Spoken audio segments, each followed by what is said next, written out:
अस्सलाम वालेकुम एवरीवन। उस्मा जहाँ नॉवेल्स में एक बार फिर से खुश आमदीद। बाब नंबर 6, राइटर उस्मा ज़िया। थोड़ी देर बाद ही कामी उसके घर की दहलीज पर मौजूद था। जो ही उसने घर के अंदर की चौखट पे कदम रखा, बिलाल शेख की ज़ोरदार आवाज़ से उसके कदम वहीं साकिन होकर रह गए। दस्तक दिए बिना तुम कैसे आ सकते हो? उन्होंने उसकी तरफ नागवारी से देखते हुए सवाल किया। वो समझ चुका था कि उसकी आस्तीन से ऊपर की जानिब चढ़ाए गए बाजू से उन्हें खासी कोफ्त हो रही है। उसने फ़ौरन से अपने बाजू सीधे किए। जी जी जी, वो साहिब, माना कि तुम्हारी बहन यहाँ काम करती है, लेकिन ये कोई तरीका नहीं कि तुम मुंह उठा कर ही आ जाओ।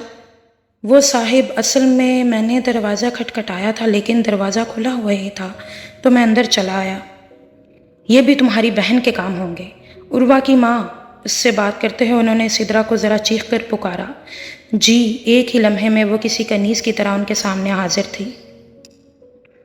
कहाँ है इसकी बहन? वो झंझला कर बोले। वो शायद बाहर सहन धो रही थी। उसी लम्हे ज़हरा लान से लाउंज में आई। उसने चारों तरफ से सर पे दुपट्टा ओढ़ा हुआ था। कहाँ थी तुम? और ये घर का दरवाज़ा किस लिए खुला छोड़ा तुमने?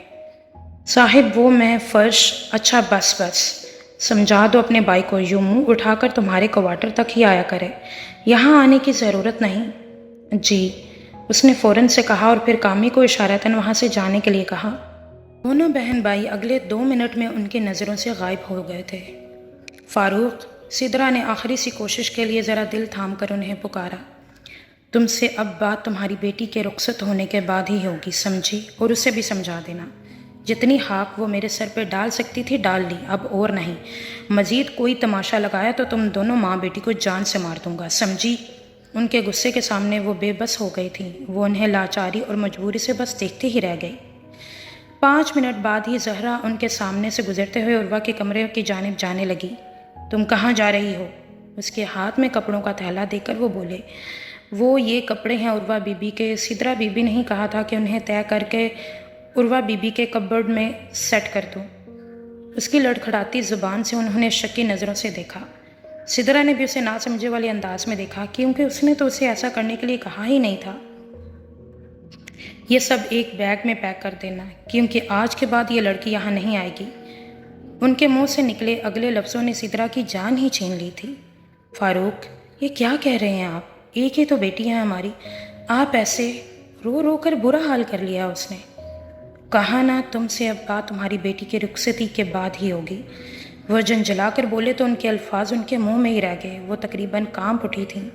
जाओ तुम अब। ज़ोहरा की तरफ देखकर अब कि वो बोले तो उसने वहाँ से खिसकने में ज़रा सी भी देर न लगाई। इस कदर संग दिल तो नहीं थे आप। फारूक, क्या हो गया है? उसकी बात सुनते ही उनकी आंखों में जर्जरी सी आई। उन्हें वो सब याद आने लगा था जब वो उर्वा की ज़िद के आगे हार मान लिया करते थे। भले ही वो एक संग दिल बाप थे, लेकिन बाप तो थे ही। उसकी इस हरकत ने उन्हें अंदर तक तोड़ दिया था। उर्वा अपने घुटनों में सर औंधे रो रही थी। ज़िंदगी के ऐसे मुकाम पे उसकी ज़ात खुद से ही फ़रार हासिल करना चाहती थी, लेकिन वो ना मर सकती थी और ना जी पा रही थी। दरवाज़ा खुला तो उसने अपना सर घुटनों पर से उठाया। ज़ोहरा ने कपड़े बेड पर रखे और दरवाज़ा फ़ौरन से लॉक किया। उसकी इस हरकत पर उर्वा ने ना समझे वाले अंदाज में उसे देखा। ज़हरा आगे बढ़ी और बेड पर रखे गए कपड़ों में छुपाए गए मोबाइल को कपड़ों की तह में से निकाला। एप्पल आईफोन को उसके हाथ में देकर वो रोना बोल गई थी। ये सब क्या है? वो उससे पूछना चाहती थी, लेकिन उसकी सवालिया नज़रों को समझते हुए वो खुद ही बोली। वो बीबी, उसकी बात पूरी नहीं हुई थी कि मोबाइल की स्क्रीन पे आदिल खान डिस्प्ले हो रहा था। वो हक्का बक्का रह गई। बीबी, वो कामी आया था, वो देकर गया है आदिल बाबा का फ़ोन। कह रहे थे कि आपकी उनसे बात करवा दूं। मेरा मतलब है कि आदिल साहिब वो आपसे बात करना चाहते हैं। उसने ज़रा आहिस्ता से कहा। आग लगाओ इस फ़ोन को, उसने इंतहाई तख्त लहजे में कहा और फ़ोन उसके हाथ से पकड़कर डिस्कनेक्ट करते हुए बेड पे पटक दिया। बीबी, बात करने हो सकता है कोई हमवार राह ही निकल आए। हमवार राह? वो तंज़िया मुस्कराई, मगर फिर फूट फूट कर रो दी। यही इंसान ही है मेरी हर राह को ना हमवार करने वाला। अल्लाह करे मर जाए, एक्सीडेंट हो जाए इसका और आए ही ना यहाँ। बीबी, अल्लाह ना करे, ऐसा तो ना कहें। उसे दुख हुआ था। तुम नहीं जानती कि मुझ पे क्या बीत रही है। मोबाइल पे वाइब्रेशन की आवाज़ सुनकर अपने बाल नोचने लगी। کیوں پیچھے پڑا ہے یہ اب؟ میری زندگی برباد کر کے چین نہیں ملا اس نے۔ موبائل پہ وائبریشن کی آواز سن کر وہ اپنے بال نوچنے لگی۔ کیوں پیچھے پڑا ہے یہ اب؟ میری زندگی برباد کر کے چین نہیں ملا اسے۔ اس نے ایک ہی لمحے میں آنن فانن فون بٹ سے اٹھاتے ہوئے سبز بٹن دبا کر ریسیو کیا۔ اس کے فون اٹھاتے ہی اس نے فون سپیکر پہ ڈالا، کیونکہ اس کے برابر میں کھڑی عالیہ شدت سے اس کے فون اٹھانے کا انتظار کر رہی تھی۔ مسئلہ کیا ہے تمہارا؟ وہ کرخت لہجے میں بولی تھی۔ وہ دنیا کی پہلی لڑکی تھی جو اس سے شدید نفرت کرنے لگی تھی۔ روبا میری بات سنو، اتنا اوور ری ایکٹ کرنے کی ضرورت نہیں۔ دیکھو، اگر میری تم سے شادی ہو جاتی ہے تو یہ کوئی اتنی بڑی بات نہیں۔ کامی سے اگر شادی ہو جاتی ہے تو تم کبھی بھی اپنی پڑھائی کا خواب پورا نہیں کر سکتی، لیکن اگر مجھ سے شادی کے لیے تم بنا کسی زور زبردستی کے ہاں کر دو گی تو ہم دونوں کے لیے اچھا ہوگا، ورنہ تمہارے ابا شاید تمہیں مار ڈالیں، پلیز۔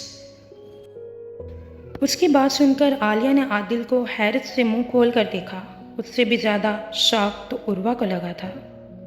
جاری ہے۔ اگر آپ کو ہمارا ناول پسند آ رہا ہے تو برائے مہربانی ہمارے چینل کو سبسکرائب کریں، لائک کریں اور شیئر کریں، اور فیڈ بیک دینا بالکل بھی مت بھولیں۔ تھینک یو، اللہ حافظ۔